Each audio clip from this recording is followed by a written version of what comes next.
자리에 앉으시겠습니다. 오늘 이 말씀과 함께 우리가 찐으로 사랑하게 되면이라는 제목으로 함께 은혜를 나누겠습니다.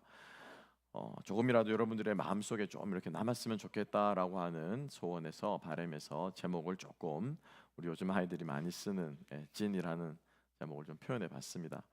부디 소망하기는 설교의 말씀도 내용이지만은 우리 말씀 한 구절 우리 마음속에 꼭 우리가 새기시고 우리 한 주간 또 말씀의 열매 맺는 저와 여러분들 되시기를 소망합니다. 따라합시다. 우리가 찐으로 사랑하게 되면, 예, 내가 찐으로 사랑하게 되면 어떤 일이 일어나는지 우리 세 가지 함께 한번 생각해 보겠습니다. 인간은 유사 이래로, 즉 역사가 시작된 이래로 정치, 경제, 교육, 예술 등 모든 방면에서 창조 활동이라는 것을 해왔습니다. 그죠? 정치 활동을 해서 나라를 다스렸습니다. 제도들이 생겨나고 만들어집니다. 그리고 먹고 사는 것 당연하겠죠. 경제 활동을 하고요. 그리고 이 문명이 이어지기 위해서 자란 후손들을 육체적으로 키우고 양육할 뿐만 아니라 이 지식들을 자녀들 세대에게 전수하는 교육이라고 하는 것이죠. 교육 활동도 창조 활동을 해왔고요. 그리고 오늘 여러분과 함께 나누고 싶은 것은 예술이라고 하는 분야입니다. 사람이 먹고 살 수만은 없죠, 그죠? 예. 인류는 여가 활동이나 이런 것들을 통해서 수많은 조각이나 음악이나, 그래서 심지어는 창세기 말씀에도 퉁소 잡는 자, 악기 부는 사람, 이 족보가 등장할 정도로 예술 활동은 음악, 시, 글 이런 것들은 인류의 문화와 함께 해온 것을 알 수 있습니다. 특별히 이 예술 분야 중에서 예술이 인간의 모든 예술 활동이 다루고 있는, 가장 많이 다루고 있고 가장 많이 중요하게 얘기하고 있는 주제가 무엇일까요, 여러분? 어떤 주제를 인간은 가장 많이 노래하고 시를 쓰고, 여러분 1년에 미국에서 영화가 몇 편 정도 만들어지는 줄 아십니까? 한 600편 정도 만들어진대요. 600편. 어마어마하죠. 그러면은 노래는요. 신곡은 1년에 한 몇 곡 정도 발표될까요? 한 음반사, 요즘에는 그런 소니 뮤직, 요즘에는 옛날에 한참 그죠, 그런 것만 있는 게 아니고 요즘에는 또 스포티파이니 유튜브니 이런 것도 애플 뮤직이라는 것도 있잖아요. 그래서 그런 플랫폼인데, 그 스포티파이라고 요즘 젊은이들이 많이 각광받고 있는데, 그 플랫폼 한 군데에서만 1년에 발표되는 신곡이 2,000곡이 넘는다고 합니다. 그러니까 만여 곡에 이르겠죠. 다 합산을 한다면은. 그래서 그 600편이 넘는 영화와 2,000편이 넘는 노래들, 그리고 수많은 소설과 글들, 이 모든 예술 활동들이 말하고 있는, 가장 많이 말하는 주제는 단연코 무엇일까요? 사랑이죠. 사랑입니다. 부모 자식 간의 사랑, 연인 간의 사랑, 형제 간의 사랑, 그죠? 심지어는 국가와 또 개인 간의 사랑, 심지어는 때리고 깨고 부시는 액션 영화에도 반드시 들어가는 것은 뭡니까? 멜로 라인이 들어가야 돼요. 그죠? 남녀 주인공이 하는 이 멜로 라인 들어가야 돼요. 사랑을 빼고는 어떻게 보면은 인류 역사는 존재할 수 없었다라고 말해도 과언이 아닐 정도일 것 같습니다. 근데 여러분, 왜 그런지 생각해 보셨습니까? 왜 그럴까요? 인간은 하나님의 형상을 따라서 지음받았습니다. 그죠? 하나님의 형상 중에 가장 대표적인 것, 가장 특징적인 것, 가장 뚜렷한 것, 가장 도드라진 것 하나만 꼽으라고 한다면 우리는 당연코 무엇을 꼽습니까? 하나님은 사랑이시다라고 하는 것을 꼽습니다. 그래서 이 하나님의 형상을 분여받아서 인간이 지음받은 존재이기 때문에 인간은요, 사랑을 노래하고 사랑의 전쟁을 일으키고 사랑의 목숨을 걸고 사랑으로 인해서 자기 죽는지 모르고 열심히 뼈 빠지게 일해서 가족들을 먹여 살린다라고 하는 거죠.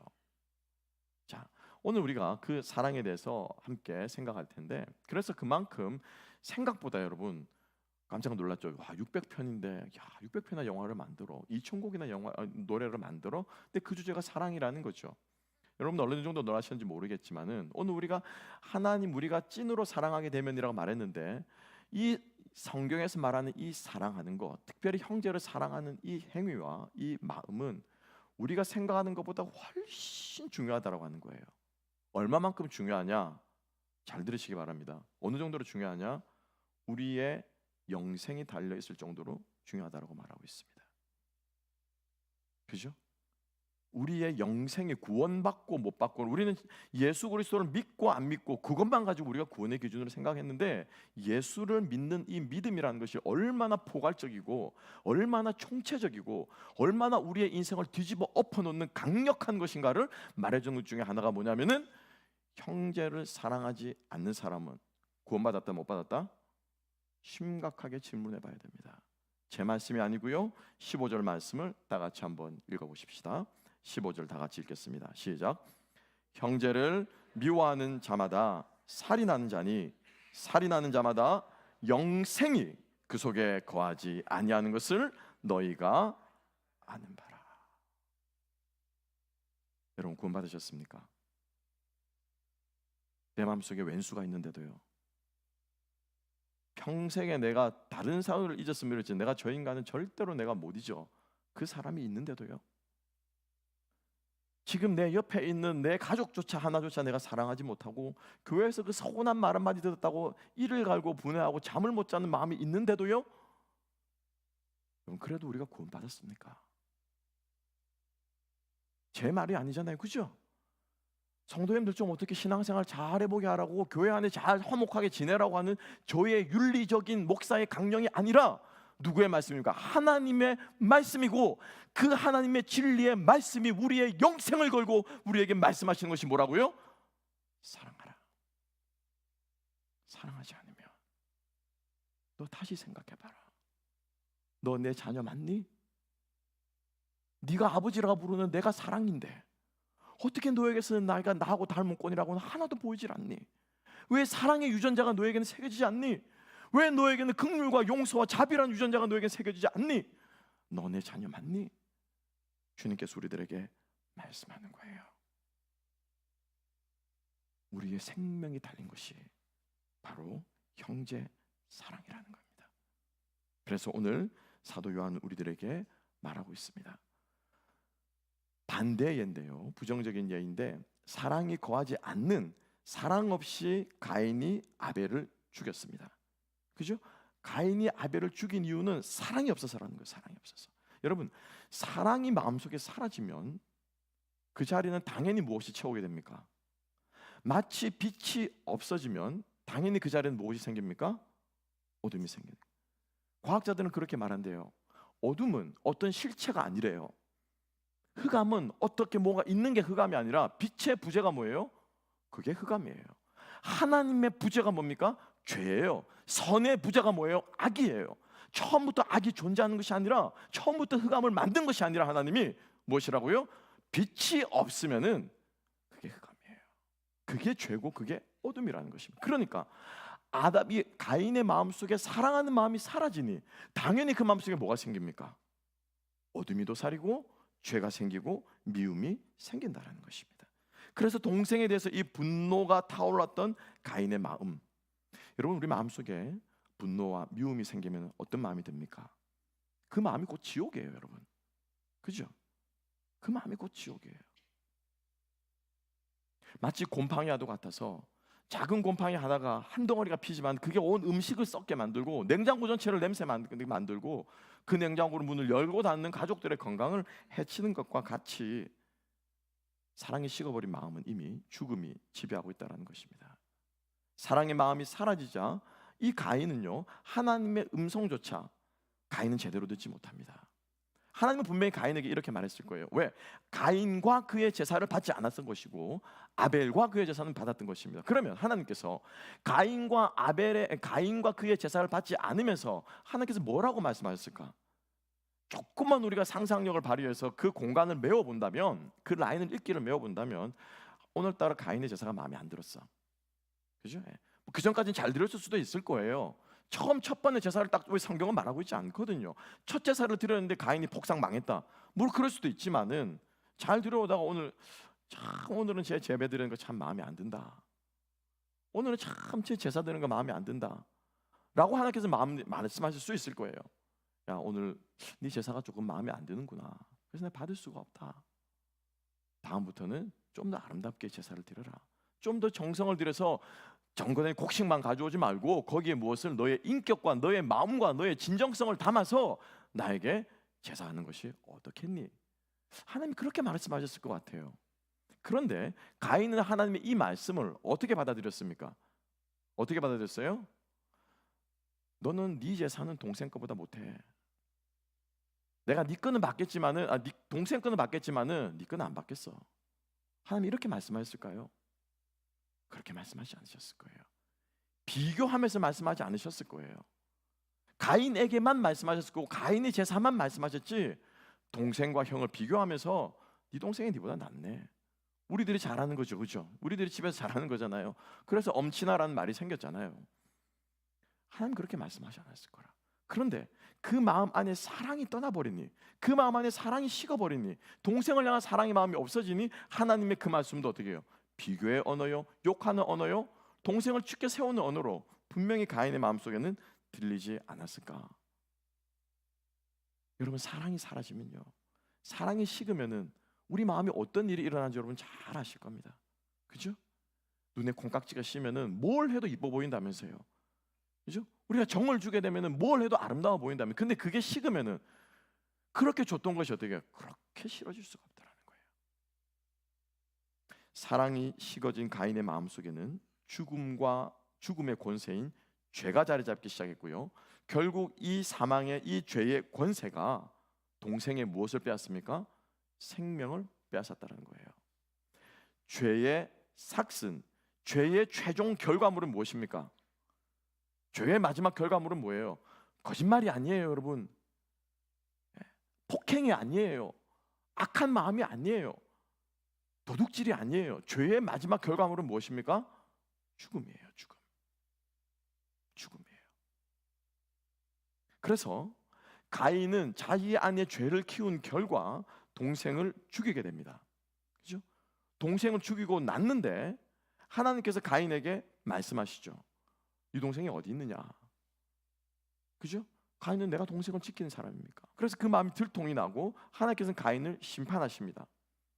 그리고 나서 동생을 돌로 쳐 죽였으니 그 피가 땅에 흘러가지고 땅이 이제 저주를 받았다 이거죠. 그죠? 똑같이 가시가 엉겅퀴를 낼 것이다 라고 하나님께서 벌을 주시고 나서 가인이 창세기 4장 13절 14절에서 이렇게 말하고 있습니다. 가인이 여호와께 아뢰되 내 죄의 벌이 지기가 너무 무거우니이다.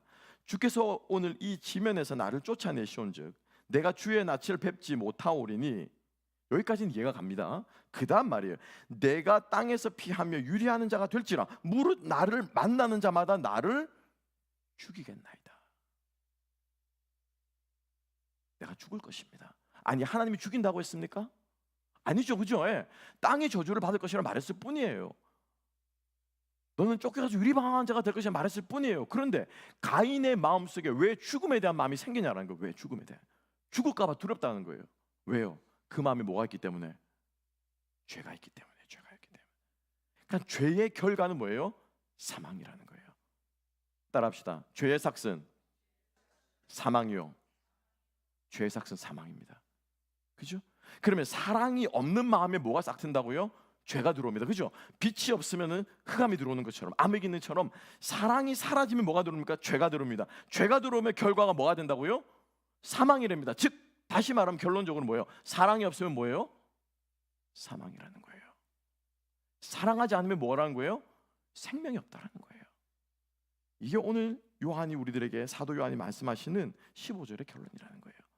형제를 사랑하지 않는 자마다 생명이 없다, 죽은 것이다 라고 말씀하고 있다는 것이고, 더 우리들이 경성해야 될 것은 이 생명이 육체의 생명이 아니라 무슨 생명이라고요?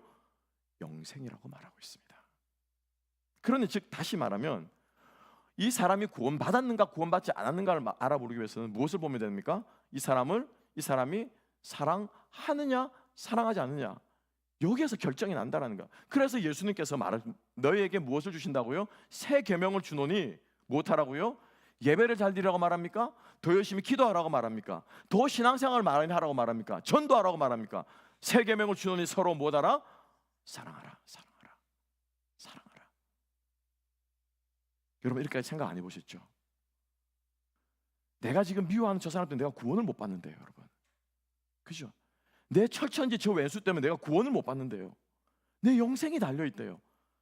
여러분, 사랑하고 사랑하지 않고는요, 생각보다 중요하고 심각한 문제를 우리가 깨달아 알 수 있는 저와 여러분 될 수 있기를 주님이 여러분을 간곡히 부탁드립니다. 사랑에 대한 우리의 생각이 바뀌어야 돼요. 사랑에 대한 우리의 태도가 바뀌어야 돼요. 제가 여러 번 여러분들을 설명합니다. 그죠? 로맨스라고 말하는 사랑, 프랑스어로 로망이라고 하는 이 사랑은 17세기 이후에 나온 그 낭만적인 사랑을 가리키는 거예요, 여러분. 낭만적인 사랑. 고린도전서 13장에, 근데 진짜 사랑이라고 하는 것은 이 사랑의 원저자인 하나님께서 우리에게 말씀하신 사랑이라고 말하는 고린도전서 13장, 아니 성경 어디를 찾아보십시오. 사랑을 말하면서 로망스를 말하는 사랑이 어디 있습니까? 없습니다. 딱 한 군데 있어요. 구약에 있어요. 아가서, 솔로몬 여인이 술람미 여인을 사랑했을 때 그 뜨거운 마음을 표현하는데, 거기에서도 그 사랑이 무엇보다 강하다고 말합니까? 죽음보다 강하다라고 말하는 거예요. 이게 사랑의 본질이라는 거예요. 이게 진짜 사랑이라는 거예요. 사랑은 오래 참고, 사랑은 온유하고, 사랑은 시기하지 않고, 자랑하지 않고, 진리와 함께 기뻐하고, 바라고 견디느니라. 이게 사랑이라는 거예요. 이게 사랑. 그러니까 우리가 이 사랑을 못하면은 우리 안에 영생이 있다고 없다고요? 제가 감히 판단할 수는 없지만 우리는 스스로를 생각해 봐야 됩니다. 내가 진짜 예수님의 사랑을 아는가? 왜? 우리가 어떻게 해서 구원받았습니까, 여러분? 어떻게 해서 우리가 구원받았습니까? 예수님이 우리를, 하나님이 우리를 어떻게 해요? 왜? 사랑하셔서 구원받은 거예요. 그죠?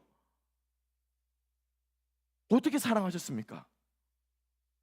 오늘 본문에 나오잖아요. 그죠? 우리가 어떻게 이걸 모르니까 이게 내 마음속에 와닿지 않고, 이게 나에게 진리가 아니고, 이게 나에게 말씀이 아니니까 수틀리면 마음 돌리고, 뭐 돌아다가 휙 돌아다 버리고, 뭐 휙 했다고 하면 교회 휙 나가버리고, 뭐 조금 했다고 하면 시험 들어가 교회 안 나와버리고, 뭐 조금 했다고 그냥 막 두 배로 세 배로 막 토해가지고 내버리고. 왜요? 우리가 어떤 사랑을 받았는지 모르는 거예요. 우리가 어떤 사랑을. 여러분, 주님으로 축복합니다. 그래서 성경에서 말하는 사랑은 고린도전서 13장의 사랑이고요, 성경에서 말하는 사랑은 원수를 사랑하는 게 진짜 사랑이라는 거예요. 그게 예수님께서 우리에게 보이신 사랑이고, 그게 하나님께서 말씀하시는 사랑입니다. 원수를 사랑해야 돼요. 그게 성경에서 말하는 사랑이에요. 왜요? 하나님과 우리가 어떤 사이였습니까? 왜? 원수지간이었잖아요. 그죠? 원수지간이었잖아요. 아담과 하와로 우리는 하나님의 원수였어요. 우리는 하나님의 원수. 그냥 죄짓고 그냥 하나님 모르고 사는 인간 정도가 아니라 철천지 원수였다. 철천지 원수. 그죠? 하나님이 그렇게 싫어하시는, 하나님이 그렇게 미워하시는, 하나님이 그렇게 증오하시는, 같이 있을 수조차 없는 그 죄를 덕지덕지 안고 지고 살아가는 존재였다는 거예요. 우리는 원수였어요. 그래서 그 원수를 사랑하셨기 때문에 우리가 구원을 얻은 것입니다. 그러니 우리의 사랑은 어떤 사랑이 되어야 되겠습니까? 나한테 생글생글 웃어주는 사람, 나한테 그 조금 이익을 베풀어주는 사람, 나한테 좀 잘해주는 사람, 나하고 좀 이게 좀 통할 코드가 맞는 사람, 이런 사람을 사랑하는 건요, 그 사랑이라고 말할 수조차도 없는 거예요. 그거는 성경의 기준으로, 하나님께서 우리 보여주신 기준에 말하면 그건 뭐예요? 믿지 않는 사람들도 하는 것. 그죠? 그거는 그냥 감정적으로 좋은 것, 그냥 좋아하는 것, 러브가 아니라 like일 것입니다. 여러분, 정말 성경적인 사랑을 하는 저와 여러분 되시기를 소망합니다. 그러니 얼마나 우리가 사랑하기 위해서 힘써야 되겠습니까? 얼마나 사랑하기 위해서 몸부림쳐야 되겠습니까? 얼마나 사랑하기 위해서 주님 앞에 뒹굴고 기도하고 엎드리고 내 자아가 깨어지고 내 자아를 내어줘야 되겠습니까? 이게 뭐예요? 이게 신앙생활이에요, 여러분. 이게 복음이고, 이게 신앙이고, 이게 하나님께서 우리에게 주신 것입니다. 우리 여러분 그렇게 신앙생활 합시다. 미워할 수 있는 마음이 안 들어서는 안 된다는 거 아니에요. 그죠? 싫어할 수 있습니다. 섭섭할 수 있고요, 기분 나쁠 수 있어요. 그때마다 우리는 어떻게 해요? 무릎 꿇고 몸부림치면서 주님 앞에 기도하며, 주님, 저 사람을 내가 사랑할 수 있도록 해주세요. 예수님의 사랑으로 사랑할 수 있도록 해주세요. 고백하는 우리가 될 수 있었으면 좋겠습니다.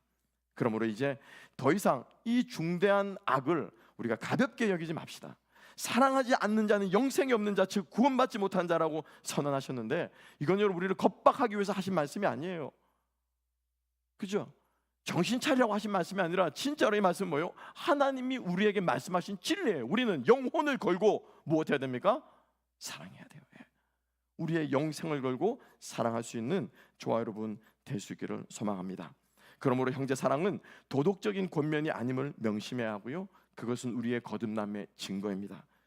어거스틴은 물론이고 존 켈빈은 The Doctrine of Christian Love라고 하는 본문으로 제목으로 이 말씀을 설교했고요, 찰스 스퍼전은 The Character of True Believers, 진정한 신자들의 캐릭터, 성격이 이런 것이라고 말해서 오늘 이 본문을 설교했고요, 조나단 에드워즈는 The Justice of God in the Damnation of Sinners, 죄인들의 죽을 운명 가운데는 하나님의 공의가 어떻게 드러나느냐, 하나님 목숨을 내오시는 사랑으로 드러났다. 오늘 이 본문을 설교했습니다. 조지 위필드는 The Sermons on the Love of Christ, 예수님의 사랑에 대해 설교하면서 오늘 이 본문을 가지고 설교했습니다. 수많은 근현대의 모든 설교자들이 한결같이 진정한 사랑은 그리스도인됨의 증거라고 설교해 왔습니다.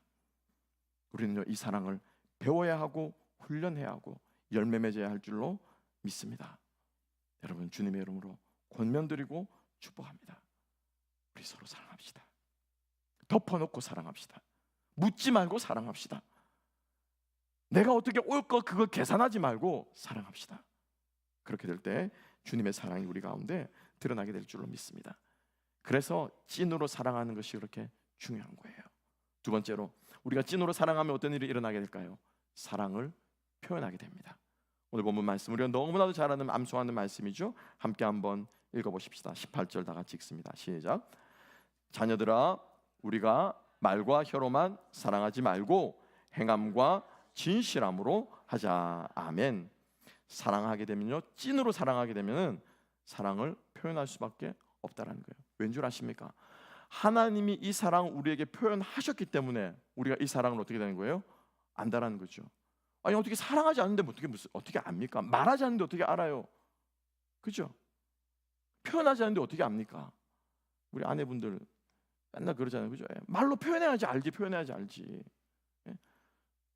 뭐 가방을 주고 옷을 사주고 하면 뭐 하냐고요? 가방을 주고 옷을 사주는데 거기에 무엇을, 마음을 담아야지 알죠. 마음을 담아야지. 경사면 오다가 좋았다.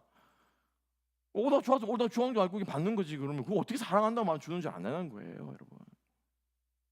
사랑하면요, 표현할 수밖에 없고 그 사랑을 표현해야 됩니다. 사랑하면요, 나의 거친 말투도 어떻게 해요? 바뀌어져야 돼요. 사랑하면요, 나의 행동하는 것도 바뀌어져야 돼요. 저는 그런 줄 알았어요. 뭐라고, 이 경상도 상남자라고 그러잖아요, 그죠? 됐다, 막 치아라, 막 가자, 막 이러면서 막 박력 있게, 그죠? 내 니 사랑하는 줄 모르나? 뭐 이러면 이게 멋진 사랑인 줄 알았어요. 남자의 사나이의 사랑인 줄 알았는데, 제 아내를 만나고 그게 아니라는 걸 제가 계속 두드려 맞으면서 계속 제가 막 하면서 점점 좀 알아가는 거예요. 점점 알아. 지금도 그러고 있긴 합니다만, 사랑은요, 표현해야 하는 거예요, 여러분. 하나님께서 우리의 사랑, 당신의 사랑 우리에게 어떻게 해요? 표현하셨다는 거예요. 인간은요, 하나님을 알 수 없습니다. 그죠? 아담과 하와 이후로 단절된 이후로 인간은 죽었다 깨어나도 신을 알 수 없어요. 인간은 신이 될 수 없고, 인간은 신을 알 수 없고, 신의 계획과 섭리와 그 신에 대한 단 1도 인간은 알 수 없는 거예요. 그래서 뭐를 합니까? 나무에다 밀고 짐승에다 밀고 장에다 밀고 그 천지 이상한 것들 대갖고 거기다 비는 거예요. 인간은요, 신을 알 수 없습니다. 여러분, 우주가 왜 이렇게 광활한 줄 아십니까? 주님 다시 재림할 날이 올 때까지 인간은 우주의 신비를 다 풀 수 없습니다. 왜요? 우주는 지금도 확장되고 있어요. 우주는 지금도 변화하고 있어요. 절대로 인간은 우주의 신비를 다 파헤칠 수 없습니다. 왠 줄 아십니까? 하나님의 형상을 따라 피조되었기 때문이에요.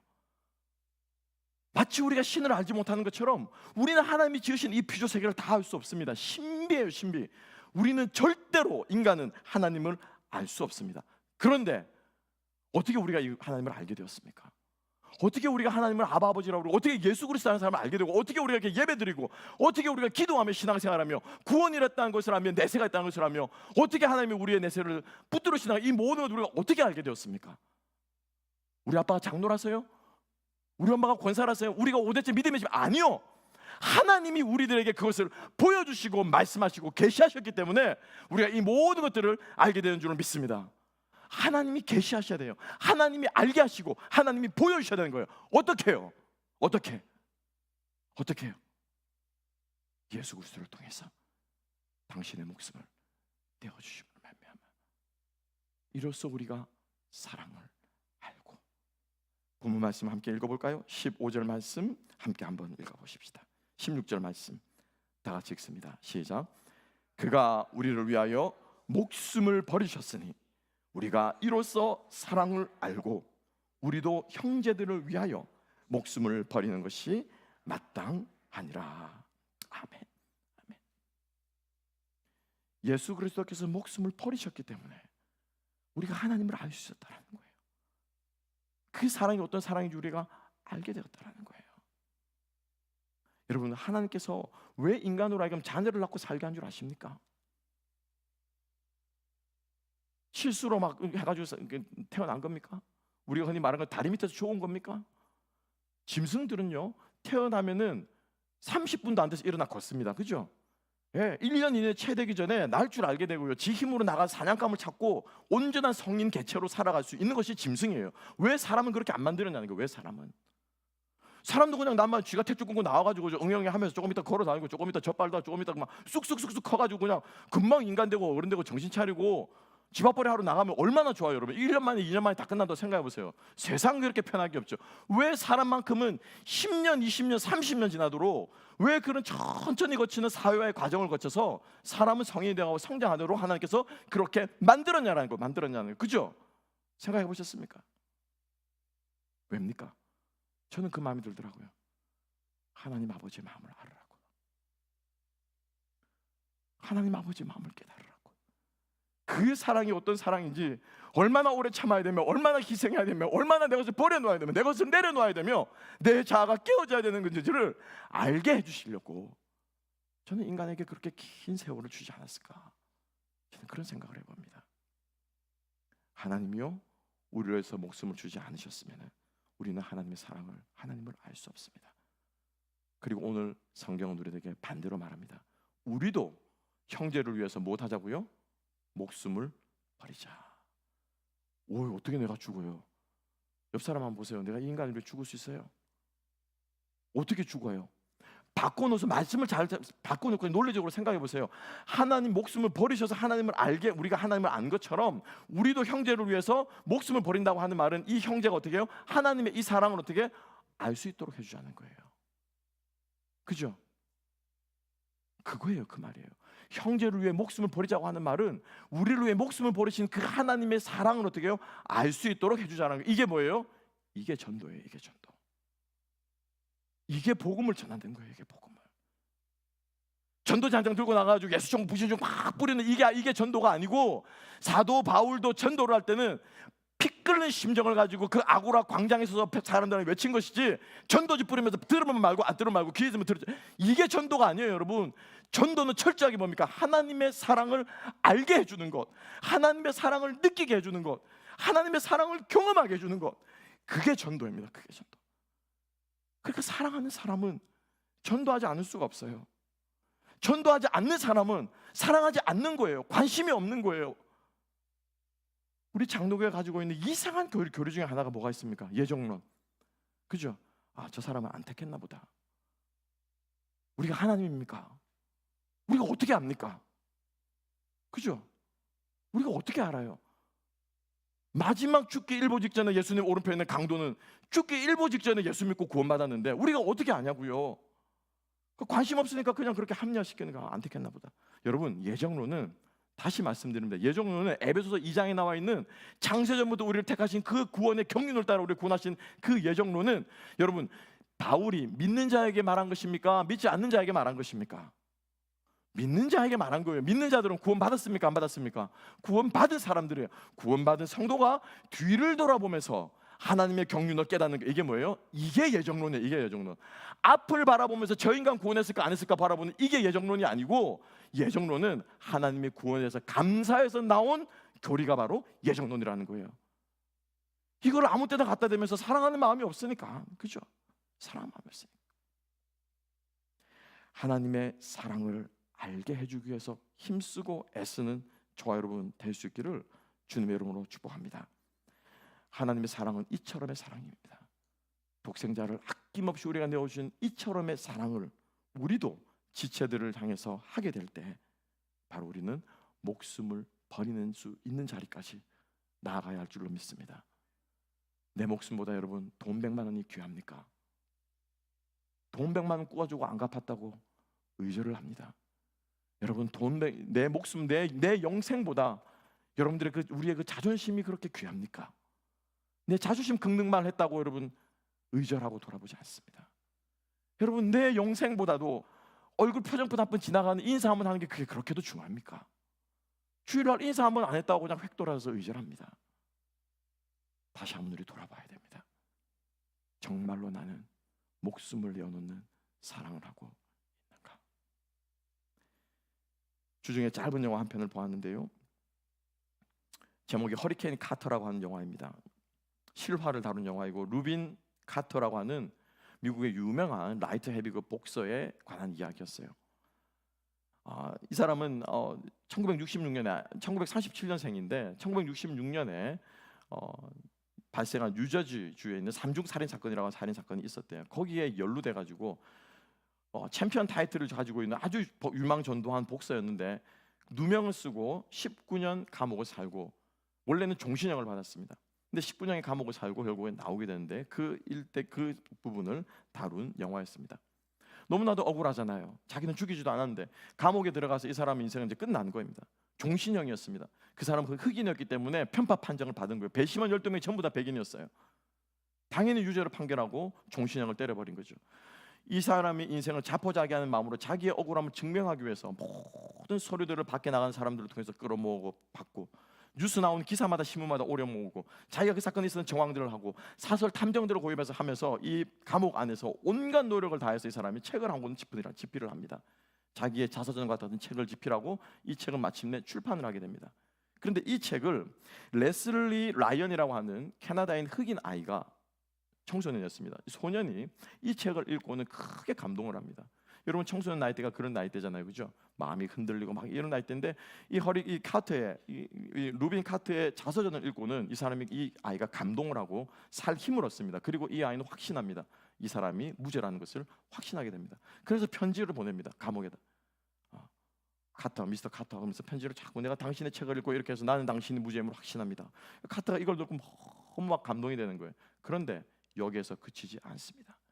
이 레슬리 라이언이라고 하는 이 캐나다 흑인 아이가 미국으로 아예 이사를 옵니다.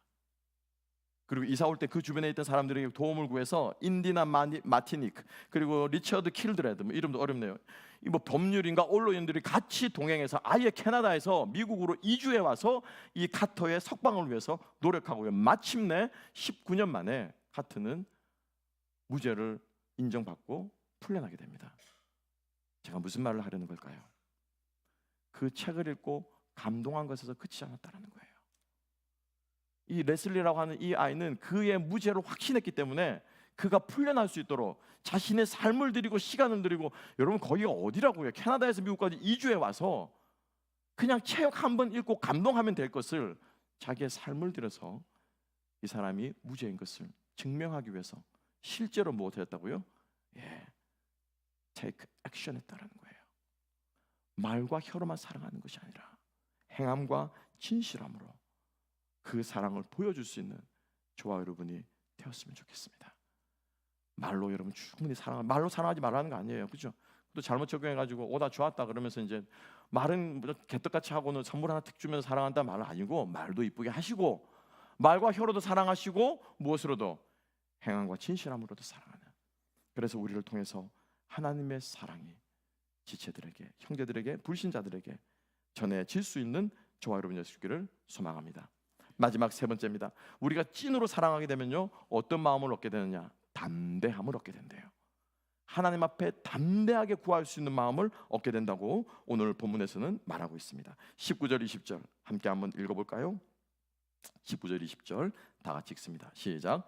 이로써 우리가 진리에 속한 줄을 알고 또 우리 마음을 주 앞에서 굳세게 하리니, 이는 우리 마음이 혹 우리를 책망할 일이 있어도 하나님은 우리 마음보다 크시고 모든 것을 아시기 때문이라. 진정으로 사랑하는 사람은 하나님 앞에 그 마음이 굳세게 된대요. 왜냐하면 내 할 본분은, 쉽게 하면 내 할 도리를 다 했거든요. 그의 계명을 지켰거든요. 하나님의 계명이 무엇입니까? 내가 너에게 새 계명을 주노니 열심히 예배드리라고요? 열심히 기도하라고요? 아니면 열심히 전도하라고요? 무엇하라고요? 서로 이게 계명이에요. 이게 계명이에요. 그죠? 사랑하는 것 외에는 새 계명이 없습니다.